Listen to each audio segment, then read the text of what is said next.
Most beneficent and the most merciful.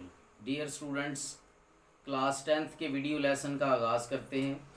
Unit number 3 है, page number 27, और ये है हमारी समरी ट्राई अगेन, जो कि इस बुक की फर्स्ट समरी है। तो ट्राई अगेन समरी की हम टेक्स्ट जो है वो स्टेंजा बाय स्टेंजा स्टडी करेंगे और फिर उसके बाद उसकी समरी की रीडिंग करेंगे। तो पेज नंबर 28 पर फर्स्ट स्टैंजा से हम समरी का आगाज़ करेंगे और इसकी रीडिंग करेंगे। It is a lesson you should heat. ये एक ऐसा सबक है जिसकी तरफ आपको तवज्जो देनी चाहिए। ट्राई अगेन, दोबारा कोशिश। If at first you don't succeed, try again. एक दफ़ा अगर आप कामयाब नहीं होते तो दोबारा कोशिश करें। Then your courage should appear. फिर आपकी के उस हौसले को सामने भी आना चाहिए। फॉर इफ़ यू विल परसवेयर, और अगर आप इसको जारी रखेंगे, यू विल कंकर, तो आप फतह हासिल करेंगे। नेवर फेयर, डरे मत। ट्राई अगेन, दोबारा कोशिश करें। वंस और twice though you should fail. Second stanza है, वंस और twice though you should fail. एक आध दफ़ा अगर आप नाकाम रहते हैं, if you would at last prevail, तो बिल्लाखिर आपकी ही जीत होगी। Try again. If we strive, अगर हम जद्दोजहद करते हैं, इट्स नो डिस्ग्रेस, तो ये बेइज्जती नहीं है। अगर नाकामी के बाद भी आप अपने एफर्ट को कंटिन्यू रखते हैं तो ये इंसल्ट वाली बात नहीं है, डिस्ग्रेस की बात नहीं है। Though we didn't win the race, अगरचे हमें वो दौड़ हम जीत नहीं पाए। What should you do in that case, question mark है कि फिर इस सूरत में आप क्या करेंगे। ट्राई अगेन, दोबारा कोशिश। थर्ड एंड लास्ट स्टैंजा है, if you find your task is hard, try again. अगर आपका काम मुश्किल है, दोबारा कोशिश करें। Time will bring you your reward, वक्त आपको इसका इनाम देगा। Try again. All that other folk can do, अगर बाकी सारे लोग अपना काम कर सकते हैं, why with patience should not you, तो आप सब्र के साथ क्यों नहीं कर सकते। पेशेंस में सब्र। Only keep this rule in view, सिर्फ इसी रूल को जहन में या सामने रखें। Try again. W.E. हिक्सन की लिखी हुई ये पोएम हमें बार बार कोशिश करो, बार बार ज़िंदगी में जद्दोजहद करो और नाकामी से मत डरो का एक लेसन हमें देती है।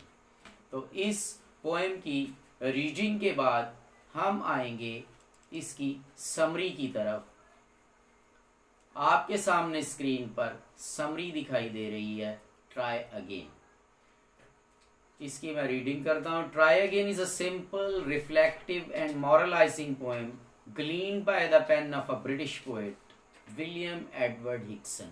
विलियम एडवर्ड हिक्सन की लिखी हुई एक पोएम है जो एक अंग्रेज़ शायर है, और मॉरलाइजिंग अखलाकियात सिखाती है, रिफ्लेक्टिव सोच भी देती है। In this poem the poet tells us the importance of try again in case we fail in doing something due to some adverse circumstances. Adverse circumstances, बुरे हालात। He says that we should continue trying again till we succeed. वो कहता है कि हमें कामयाब होने तक अपनी जद्दोजहद को जारी रखना चाहिए। The speaker says, if we fail in our first attempt, we should not get disappointed. We should try again because then we will become courageous. Try again होने से, try again करने से हम हौसलामंद भी हो जाएंगे। If we persist, because of this courage, we will conquer. अगर हम डटे रहें हौसले के साथ, तो वी विल कंकर, तो हम फतह हासिल करेंगे। The speaker admits that when we try again we may fail once और twice.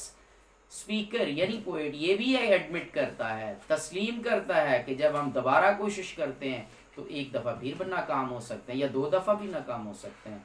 However if we keep on trying, ताहम अगर हम कोशिश करते रहें, वी विल सक्सीड, हम कामयाब हो जाएंगे। If we do not win a race, we should not give up trying again in shame. शर्मिंदगी से हमें अपनी दौड़ को ख़त्म नहीं कर देना चाहिए। Moreover, if we find our task difficult to accomplish, अगर हम अपने काम की तकमील को मुश्किल समझते हैं, we should not lose heart, तो हमें हिम्मत नहीं हारनी चाहिए। Time will bring us our fruit of labour, वक्त हमें हमारी मुशक्कत का फल जरूर देगा। We can also do what other people can do but it needs patience, हम भी वो काम कर सकते हैं जो दूसरे लोग कर सकते हैं, मगर इसके लिए सब्र की ज़रूरत है। और लास्ट इसका पैराग्राफ है, in short this little poem gives us a big lesson, it gives us a message of hope, courage, hard work, perseverance and optimism. We should always keep this message in mind to be crowned with victory in our lives. A winner is just a loser who tried one more time. तो ये थी हमारी summary, और इसको आप लोग अच्छी तरह लर्न करें, और इसके बाद हम आएंगे अपने दूसरे लेसन की तरफ, जो कि पैराफॉर ट्रांसलेशन का आपका इसके साथ चलता है। और आज पैराफॉर ट्रांसलेशन नंबर 6 है, आपको स्क्रीन पे दिखाई दे रहा है, मैं उसकी रीडिंग कर रहा हूँ। एक कंजूस था, देयर वाज अ माइसर, एक दफ़ा उसका बटवा गुम हो गया। Once he lost his purse, बटवे में 100 रुपये थे। There were 100 rupees in the purse, उसने ऐलान किया जो मेरा बटवा ढूंढ कर लाएगा मैं उसे 10 रुपये दूंगा। He announced, I shall give 10 rupees to him who finds and brings the purse to me. एक दिन एक किसान उसका बटवा लेकर आया। One day a farmer came to him with his purse, कंजूस ने बटवा देखा। The miser searched out the purse, इसमें पूरे 100 रुपए थे। There were exact 100 rupees in it, जब किसान ने अपना इनाम मांगा तो कंजूस ने कहा। When the farmer demanded his reward, the miser said, मेरे बटवे में 110 रुपये थे। There were 110 rupees in my purse, अब सिर्फ 100 हैं। नाउ दे आर ओनली 100, तुम पहले ही 10 रुपये ले चुके हो। You have already taken 10 rupees. तो इसके जो 3 लास्ट लाइन्स हैं वो इन्वर्टेड कॉमास के अंदर ही आएंगी। तो ये था आज का पैराफॉर ट्रांसलेशन नंबर 6। आज आपने समरी की रीडिंग की है, और उस समरी को लर्न करें जो आपके सामने है, और पैराफॉर ट्रांसलेशन नंबर 6। Thank you.